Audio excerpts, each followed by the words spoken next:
See, there's this unique hybrid of the monetary and market system called the stock market, which rather than, actually produce anything real, they just buy and sell money itself. And when it comes to debt, you know what they do? That's right, they trade it.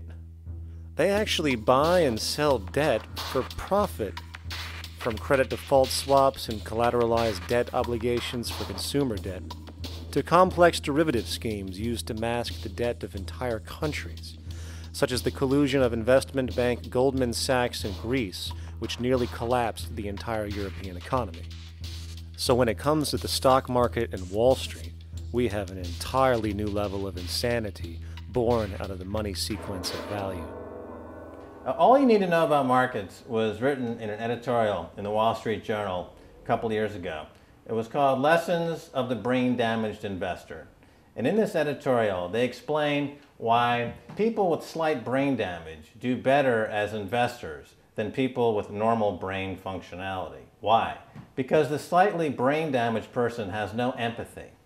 And that's the key. If you don't have any empathy, you do well as an investor. And so Wall Street breeds people who have no empathy to go in there and to make decisions and make trades that they have no compunction about and no thought whatsoever as to what they're doing might affect their fellow human being. So they breed these robots, these people who have no souls. And since they don't even want to pay these people anymore, they're now breeding robots, real algorithmic traders.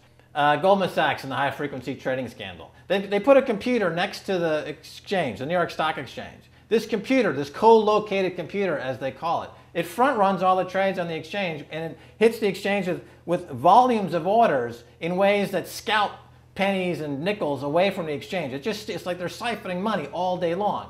They went one quarter last year, 30 or 60 straight days without a single down day and made millions of dollars every single day. Is that because, well, that's statistically impossible. When I worked on Wall Street, the way it works is everyone kicks upstairs the bribes. The brokers bribe to the office manager bribes to the regional sales manager sales manager bribes to the national sales manager. It's a common understanding. At Christmas, who gets the biggest bonus at Christmas in an average brokerage office? The compliance officer. The compliance officer sits there all day long. He's supposed to be making sure you don't violate any of the margin rules and you're complying with the law. Of course, yeah, to the extent that you can bribe the compliance officer, yeah, that's right, you are complying with the law. So how does fraud has become the system? It's no longer a byproduct. It is the system. It's like that old Woody Allen joke. He says, "Doctor, my brother thinks he's a chicken." And the doctor says, "Take a pill, and that should cure the problem." And he says, "No, doctor, you don't understand. We need the eggs." Okay? So the trading of fraudulent claims back and forth between banks to generate fees, to generate bonuses, has become the GDP producing growth engine of the United States economy. Even though they're essentially trading fraudulent claims that there's absolutely no hope of ever paying back. They're processing and generating and resecuritizing nothing. If I write $20 billion on a cocktail napkin and I sell it to JP Morgan, while JP Morgan writes $20 billion on a cocktail napkin, and we swap those two cocktail napkins at a bar, and we each pay ourselves 1/4% in a fee, we make a lot of money for our Christmas bonus. We each have on our books a $20 billion cocktail napkin, which has no real value until such time as the system is no longer able to absorb bogus cocktail napkins, in which case we go to the government to get bailed out. And because of Wall Street and the global stock market, there are now conservatively about $700 trillion of outstanding fraudulent claims known as derivatives, still waiting to collapse, a value amounting to over 10 times the gross domestic product of the entire planet.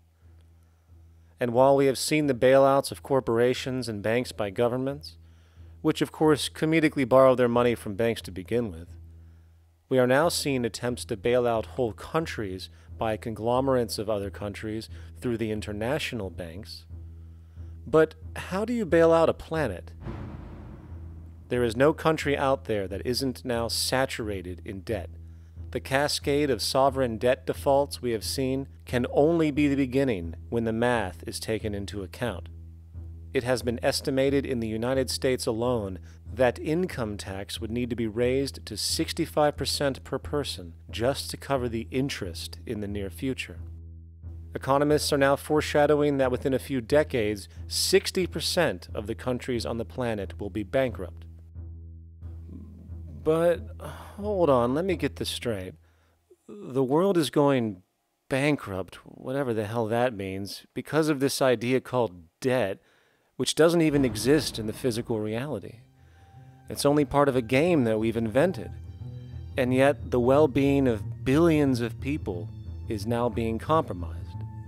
Extreme layoffs, tent cities, accelerating poverty, austerity measures imposed, schools shutting down, child hunger, and other levels of familial deprivation, all because of this elaborate fiction. What are we, fucking stupid?